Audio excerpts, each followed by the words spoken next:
करके हृदय से लगा रही हैं और मैया सिखा रही हैं।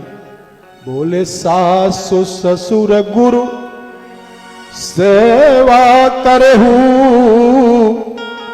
और पति रुख लखिया यसु अनुसरहू। बोली अति स्नेह बस सखी सयानी, और नारी धर्म सिखवहि मृदुबानी।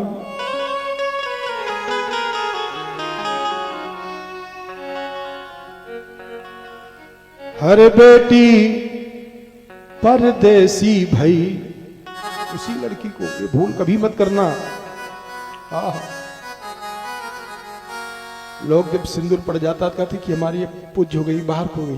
अरे राम राम, ये गलती अगर कर दिए, वो माता पिता दुखी रहते हैं जब लड़की ससुराल में दुख भोगती है। एक कलयुग के माता पिता ने कितना बढ़िया हृदय करके कहा अपनी बिटिया की विदाई में, बिटिया मैं आपको अच्छा परिवार समझ करके मैंने विवाह किया है, लेकिन अगर वो मानव न हो दानव हो जाए तो बिटिया जब तक मैं जी रहा हूं तुम्हारे लिए दरवाजा खुला है, रात 12 बजे भी आओगी खुला मिलेगा। हर बेटी परदेसी भई। दशरथ ने कहा जैसे आंख की पुतरी की रक्षा पलक करती है, ऐसे आप लोग सीता जी की सुरक्षा में लग जाओ। ताजा ताजा पुष्प बिछाया जाता था, सीता जी जब चलती थी तो कितनी कोमलांगी हैं, कल्पना करिएगा। ताजा सुकोमल पुष्प की पंखुड़ियां बिछाई जाती थी और उसी के ऊपर जब जानकी जी पैर रख दें तो उस कोमल फूल के पंखुड़ियों का निशान सीता जी के पैर में पड़ जाता था, इतनी कोमल है। कौशल्या मैया आई और जब कौशल्या मैया ने घूंघट खोला तो बहू का मुंह देखती है ना, मुंह दिखाई दिया जाता है ना। तो जब सीता जी की मुंह खोली है, घूंघट खोली है, तो मैया जानकी इतनी सुंदर है, इतनी सुंदर है कि कौशल्या मैया तो गदगद हो जाती है। भगवान क्या दूं मुंह दिखाई मुझको। और कहा बिटिया सीता तू मेरी बहू हो, मैं तेरी मां हूं, आज मुंह दिखाई में तो कुछ न कुछ हम, लेकिन तू इतनी सुंदर है बिटिया सीता, मैं क्या दूं, कोई हमको दिख नहीं रहा है संसार में कि मैं क्या दे दूं, लेकिन हे जानकी मैं तेरी मां हूं, मेरी तेरी सास हूं, कुछ न कुछ तो देना है। तो भगवान राम को बुलाई, कहा बेटा इधर आओ। जब राम जी गए अपनी मां के पास तो कौशल्या ने सीता जी के आंचल को पकड़ करके कहा कि बिटिया जिस रत्न को मैंने कई जन्म जन्मांतर तपस्या करने के बाद पाई हूं, उस राम रत्न को आज मुंह दिखाई मैंने तुझको दान कर देती हूं। भगवान राम के हाथ को पकड़ करके सीता जी के आंचल में डाल दी। वो कैकेयी मैया कैकेयी आई और जब सीता जी का घूंघट खोली, कहा क्या दूं, मैं क्या दूं इनको।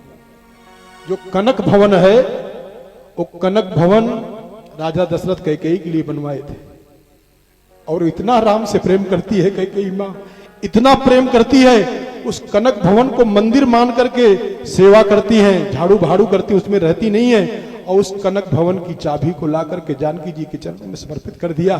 कहा आप प्रिया प्रीतम उसी कनक भवन में विराजमान रहिएगा, मैं दासी बन करके आपकी सेविका बनी रहूंगी। सुमित्रा मैया का नंबर आया। सुमित्रा मैया ने जब जानकी जी का मुंह खोलनी देखी तो उनकी हृदय उनका भर आया। कहा सीता मेरे पास कुछ है नहीं देने लायक, लेकिन उन दोनों रानियों ने दिया था, हमको भी देना पड़ेगा।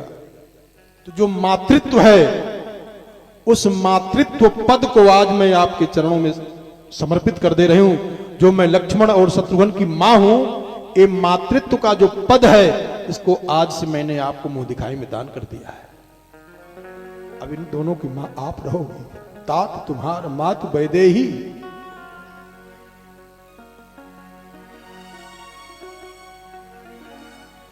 एक संत हुए रामचंद्र जी डोंगरे जी महाराज, उन्होंने कहा है, उनकी कही बात बता रहा हूं। उन्होंने कहा भगवान राम के विवाह के बाद का जो 8 चौपाई है, माताएं ध्यान दें, प्रयास करें आप लोग कि इन 8 चौपाइयों का सवेरे सवेरे अपने घर में परिवार में गायन कर लें तो गरीबी दरिद्रता नहीं आती है। वो परिवार के लोग सुखी रहते हैं। घर का जो वास्तु है, वास्तु दोष होता है परिवार घर में, वो वास्तु दोष मिट जाता है। तो जिसको याद हो वो हमारे साथ बोल लें, और न याद हो तो अयोध्या कांड के पहले दोहे के बाद ही है वो 8 चौपाई।